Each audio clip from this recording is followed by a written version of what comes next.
tetapi tenaga kependidikan belum ada diskusi, belum ada solusi. Nah ini mohon maaf untuk ini karena mereka berkali-kali juga ke sini. Jangankan tenaga kependidikan yang sangat penting seperti operator, laboran dan seterusnya. Ini yang mengeluh itu penjaga sekolah sekarang sudah mereka khawatir sudah bertahun-tahun di sana dan sekarang katanya mau di outsourcing kan. Saya akan kemana ini ikut siapa? Padahal sudah 15 sampai 20 tahun di situ. Saya kira sekali lagi babnya adalah tenaga kependidikan. Dan kemarin muncul di sini ternyata tenaga kependidikan tidak hanya S1, S2, ada yang sudah S3 katanya. Nah teman-teman ini sebetulnya udah gilirannya Mas Aam, tapi karena Pak Fikri nanti jam 1:30 akan meninggalkan tempat, kita minta waktu dulu untuk fraksi PKS dan setelah itu mungkin kita break setengah jam untuk isoma gitu ya, dan kemudian nanti kita lanjutkan karena masih banyak yang belum bicara. Pak Menteri gimana? Yuk Pak Fikri dulu. Baik. Begitu ya Bu. Makasih Bu Ketua Pimpinan yang saya hormati atas waktunya dan didahulukan. Mohon maaf Mas Aam. Assalamualaikum warahmatullahi wabarakatuh. Mas Menteri dan jajaran yang saya hormati, pimpinan dan anggota Komisi 10. Langsung saja, ini kesempatan yang paling baik, meskipun mungkin beberapa hal sudah tersampaikan juga mungkin dan juga diikuti acara-acara di Komisi 10, tetapi tidak seluruhnya tercover karena waktunya juga sempit-sempit. Yang pertama, permohonan ini supaya ada pembenahan Dapodik. Jadi catatan atau yang terjadi itu di lapangan, Dapodik ini sangat mengganggu dan bahkan akan berakibat menyingkirkan beberapa orang yang mestinya berhak menjadi tidak berhak, sebaliknya yang tidak berhak kemudian malah mengambil haknya orang. Jadi ini di mananya perlu ditelusuri karena 2021 terbukti bahwa dengan data apakah itu dipalsukan atau apa, tetapi P3K itu ada pegawai bank atau yang baru resign kemudian buruh pabrik dan sebagainya terbukti itu masuk di ini diterima P3K. Kemudian juga keluhan bahwa P1 yang sudah jelas dia ngajar di beberapa kelas dan berlama, tetapi kemudian kalah dengan ini kasus yang terakhir ya, karena ada beberapa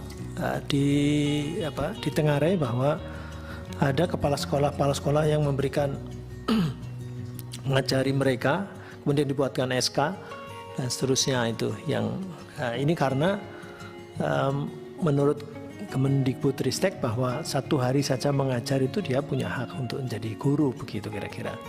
Nah ini kan mengalahkan yang lain semua. Mungkin regulasinya perlu dibenahi, tetapi juga awalnya dari Dapodik. Kemudian ada juga ini yang P1, P2, P3 ini P3K ya. Sekali lagi saya menyampaikan karena ini yang aktual dan terus-menerus itu. Saya tidak ngitung jumlah pertemuan kita, tetapi ini problematika kita, saya kira harus dicarikan jalan keluar. Saya terima kasih Bu Nunu, meskipun PLT dan saya sudah memberikan masukan sebaiknya PLT-nya dibuang saja, sehingga lebih kokoh, lebih bertanggung jawab. Dan saya juga kalau misalnya mengadvokasi ini Pak Bu Nunu tidak bisa mengatakan bahwa saya kan sekedar hanya PLT, itu tidak bisa begitu. Kasus Brebes ini kan 538, terima kasih sudah diselamatkan karena memang ada demo juga, dan kita juga mengawal supaya ke Kemenpan RB, tetapi kan juga belum selesai nih. Jadi supaya diinput kembali karena sudah di take down itu sehingga hilang. Karena mengembalikan lagi saya kira bukan perkara yang ini sederhana, karena tidak hanya Kemenpan RB tetapi ada BKN dan ada Kemendikbud ini. Nah, juga dari 538 itu masih ada 49 kalau nggak salah yang tidak tercover juga. Nah, ini juga supaya diperhatikan, artinya tidak kemudian menyisakan masalah baru. Itu masalah Brebes yang ini ternyata saya dapat, tapi lewatnya IG, lewat Instagram, bahwa Kota Padang itu punya kasus yang sama dan mengajukan ke Kemenpan RB dan ditolak, tetapi Brebes diterima. Ini kan tidak bisa begitu. Mohon maaf, bukan Kemendikbudristek, tetapi karena terkait, jadi saya sampaikan ini untuk kemudian ini kan jurisprudensi, ini pembenaran. Jadi Brebes diterima, kemudian Kota Padang sebelumnya tidak diterima. Nah ini mohon ya, karena yang saya kan mitranya Kemendikbudristek, yang mengawal di sana kan Kemendikbudristek. Jadi ya kami titip kepada Bu Nunu untuk berarti Kota Padang juga diusahakan. Bukan dapil saya, tapi karena ini Pak Brebes kok Brebes kok berhasil.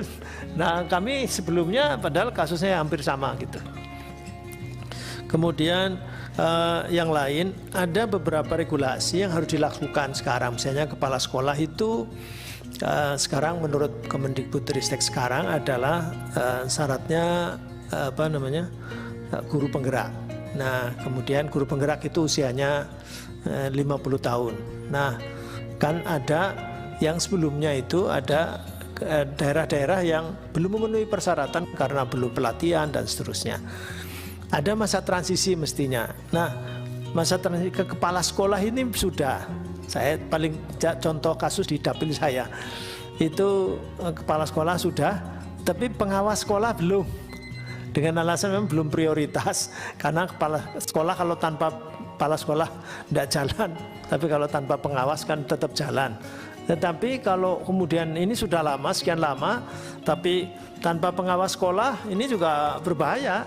Jadi saya mohon maaf, di dapil saya ada kabupaten yang istiqomah nomor 35 dari 35 kabupaten kota indeks pembangunan manusianya. Ini kan nomor satunya adalah pendidikan setelah kesehatan dan daya beli. Jadi itu kemudian yang sudah masuk ke sini, jadi saya tidak bisa menyebut satu-satu. Tadi sudah disebutkan oleh Mas Putra, Nababan sebagiannya karena menghadap ke sini. Terus ini intinya saya kira mendesak pemerintah pusat penyiapan formasi pengangkatan guru SMP 3K ini untuk memasukkan guru ini, terutama ini tadi yang belum disebut, misalnya PKWU, misalnya guru prakarya kewirausahaan, yang di dalamnya itu ternyata disebut satu-satu, itu ada guru IPA, guru biologi dan seterusnya. Kok namanya PKWU ini?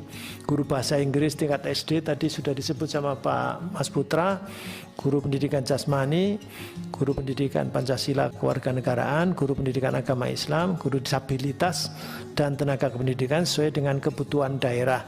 Kemudian tadi pesan dari Pak Adrianus itu adalah intinya mereka menyampaikan bagaimana supaya Pemda ini sama dengan kebijakan di sini, bagaimana caranya. Ini kan nggak bisa saling lempar. Dan saya tadi contoh kasus Brebes saja misalnya, itu kan setelah saya kejar bukan oleh yang membatalkan bukan Dinas Pendidikan, tetapi BKD yang sekarang namanya BPSDMD. Nah artinya di daerah juga seperti itu, di atas juga seperti ini. Jadi betapa pentingnya koordinasi. Pendidikan tidak bisa sendirian. Pendidikan itu harus dengan, kalau infrastruktur kan dengan PUPR. Kalau formasi dan sebagainya berarti Kemenpan RB. Jadi menurut saya ini himbauannya ya supaya ini koordinasi, dan tidak hanya di tingkat pusat tapi sampai ke bawah. Kalau perlu mungkin bikin semacam MOU atau apa surat keputusan bersama atau apa.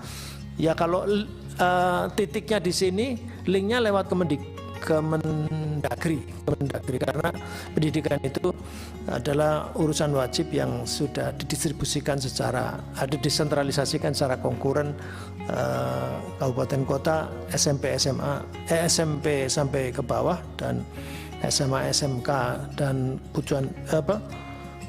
pendidikan khusus dan layanan khusus provinsi dan perguruan tinggi di pusat.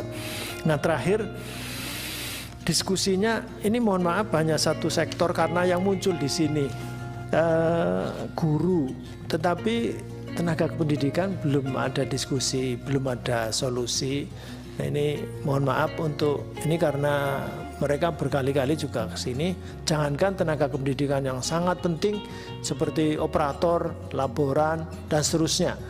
Ini yang mengeluh itu penjaga sekolah sekarang sudah mereka khawatir sudah bertahun-tahun di sana dan sekarang katanya mau di outsourcingkan. Saya akan kemana ini, ikut siapa, padahal sudah 15 sampai 20 tahun di situ. Saya kira sekali lagi babnya adalah tenaga kependidikan. Dan kemarin muncul di sini ternyata tenaga kependidikan tidak hanya S1, S2, ada yang sudah S3 katanya.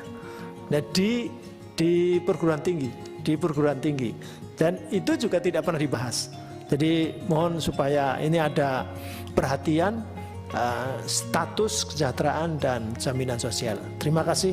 Assalamualaikum warahmatullahi wabarakatuh.